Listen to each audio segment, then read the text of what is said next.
Ei pessoal, tudo bem? Aqui é o Felipe e na aula de hoje a gente vai falar um pouco mais sobre radiação. Mas antes da gente começar, eu gostaria de pedir para vocês deixarem aqui nos comentários outros exercícios que vocês têm dúvidas, para que eu possa resolver em outros vídeos. Também não se esqueça de se inscreverem no canal, isso ajuda demais para fazer esse canal crescer e ajudar outras pessoas. Também segue a gente no Instagram, @ei.passei. Lá tem conteúdo legal todos os dias. Então, vamos pro vídeo.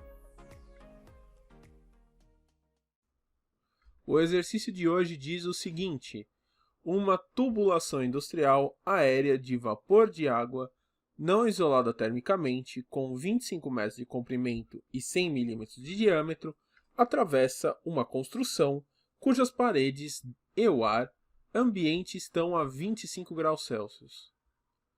Vapor pressurizado mantém uma temperatura na superfície da tubulação de 150 graus Celsius e o coeficiente associado à convecção natural é de 10 watts por metro quadrado Kelvin. Considerar epsilon igual a 0,8 e sigma igual a 5,67 vezes 10 a menos 8 watts por metro quadrado Kelvin a quarta. Calcule a taxa de perda de calor na linha de vapor. Bom, então aqui pessoal eu anotei para a gente as informações do exercício, L, D, Epsilon, constante de Stefan Boltzmann e as temperaturas e o H. Esse exercício é um exercício que claramente ele está falando sobre convecção e radiação é um assunto que a gente não tinha falado antes aqui no canal. Então a gente vai abordar um pouquinho mais sobre o que é a radiação.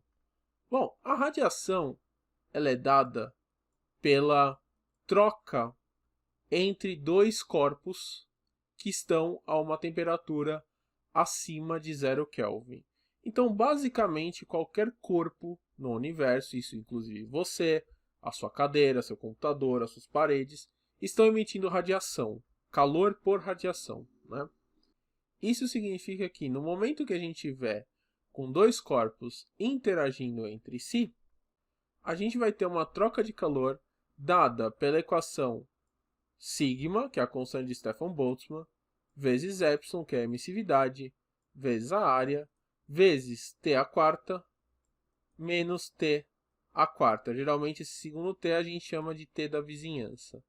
E o que são cada um desses termos? Bom, o primeiro termo, a constante de Stefan Boltzmann, ela é o valor de 5,67 vezes 10 a menos 8. O epsilon ele é dado como sendo a emissividade. O que é emissividade? Emissividade é o que a gente tem, o parâmetro que a gente tem de um corpo cinzento e um corpo negro. O que isso significa? Um corpo cinzento ele é um corpo na qual ele não transmite tudo por radiação. Então ele não transmite radiação total. Ou seja, se você tiver um corpo cinzento, ele tem esse epsilon menor do que 1, quer dizer que não é tudo que ele consegue transmitir de radiação, tá? Se for um corpo negro, ou seja, concluindo aqui, epsilon menor do que 1. Se for um corpo negro, o epsilon ele é igual a 1, tá? Às vezes pode ter exercício que ele vai dar um corpo negro, às vezes ele vai dar um corpo cinzento, que nem esse caso, que nós temos um epsilon igual a 0,8. A é de área, T é uma temperatura que normalmente vai ser a temperatura da superfície, a quarta, e o T da vizinhança a gente geralmente chama do T das paredes, né? A vizinhança é a parede que tem em volta do nosso sistema. Por que a gente chama de parede? Porque normalmente, se vocês pensarem, por exemplo, em vocês aí, que provavelmente vocês estão em algum quarto, algum lugar assim, vocês têm paredes à sua volta. E essas paredes, a temperatura dessas paredes não está sendo modificada pelo fato de você estar dentro desse lugar ou não. Então é uma temperatura longe de vocês que vai se manter constante. A questão é que essa parede está influenciando, está trocando calor com vocês, tá?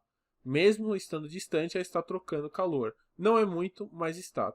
A gente tem uma relação entre distância e quantidade de calor, mas isso não vem ao caso, tá? Então, sempre que ele falar de temperaturas ao longe, temperatura da vizinhança, temperatura das paredes, é esse segundo termo aqui que a gente tem que usar. Um detalhe importante, estes dois caras aqui, eles são necessariamente em Kelvin. A gente tem que usar na temperatura absoluta. Não pode usar qualquer temperatura, não pode usar grau Celsius, por exemplo. Tem que ser apenas temperaturas absolutas. A gente tem duas temperaturas absolutas, Kelvin e Rankine. Só que Rankine é no sistema inglês, então a gente não usa. Então, basicamente, a gente vai ter que usar em Kelvin.